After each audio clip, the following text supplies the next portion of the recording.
महाराष्ट्र राज्य जूनी पेंशन संगठन चंद्रपुर की ओर से हल्ला बोल धरना आंदोलन किया गया। यह आंदोलन जिलाधिकारी कार्यालय के सामने किया गया, जिसमें महाराष्ट्र नागरिक सेवा नियम 1982 और महाराष्ट्र नागरिक सेवा 1984 भविष्य निर्वाह निधि के साथ पुरानी पेंशन योजना लागू करने की मांग की गई।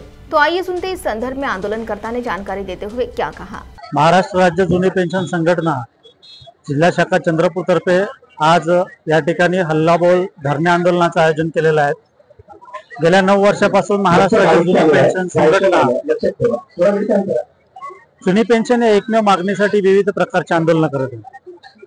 नुकताच डिसेंबर 2023 मध्ये जवळपास 3 ते 4 लाखाच्या पेन्शन फायटरचा मोर्चा नागपूर विधानभवनावर नेण्यात आला होता आणि त्या ठिकाणी एकमेव मागणी जुनी पेन्शन करण्यात आली। परंतु शासनाने मात्र जुनी पेन्शन न देता जीपीएस सारखी एक नवीन नुकसानदायक योजना त्या ठिकाणी प्रस्तावित केलेली आहे, ज्यामध्ये कर्मचाऱ्याला 50% पेन्शनची हमी देण्यात आलेली आहे, परंतु जो कर्मचाऱ्याचा 10%चा वाटा तो ॲज इट इज ठेवलेला आहे।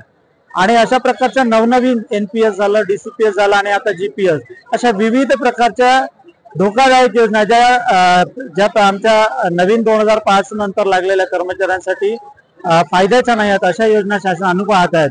परंतु या ठिकाणी मात्र आम्ही सर्व कर्मचारी एकजुटीने सांगतोय की आम्हाला फक्त 1982 आणि 84 ची जुनी पेन्शन योजना द्यावी।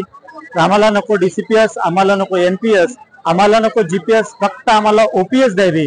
या एकमेव मागणीसाठी या ठिकाणी सगळे पेन्शन फायटर जमलेले आहेत। आणि जर का हे शासन देऊ पाहत नसेल तर पुढच्या येणाऱ्या विधानसभा इलेक्शन मध्ये मात्र आम्ही वोट फॉर ओपीएस ची भूमिका ही संघटनेद्वारे सगळे पेन्शन फायटर राबवणार आहेत। आणि त्यातून मात्र शासनाला जर ते कर्मचाऱ्याला पेन्शन देऊ शकत नसतील तर त्यांनाही पेन्शन घेण्याचा काही अधिकार नाही, असा एक संदेश या वोट फॉर ओपीएसच्या माध्यमातून आम्ही देणार आहोत। एवढंच या ठिकाणी आम्ही सांगू इच्छितो। आणि आजचा हा धरणे आंदोलनासाठी जवळपास 500 ते 600 लोक नव्हे तर हजारापर्यंतचा आकडा काही वेळातच पूर्ण होत आहेत आणि त्यामुळे हे आंदोलन या ठिकाणी यशस्वी होत आहे। धन्यवाद। सीटीवी के लिए प्रतिनिधि वैभव रुयारकर की रिपोर्ट।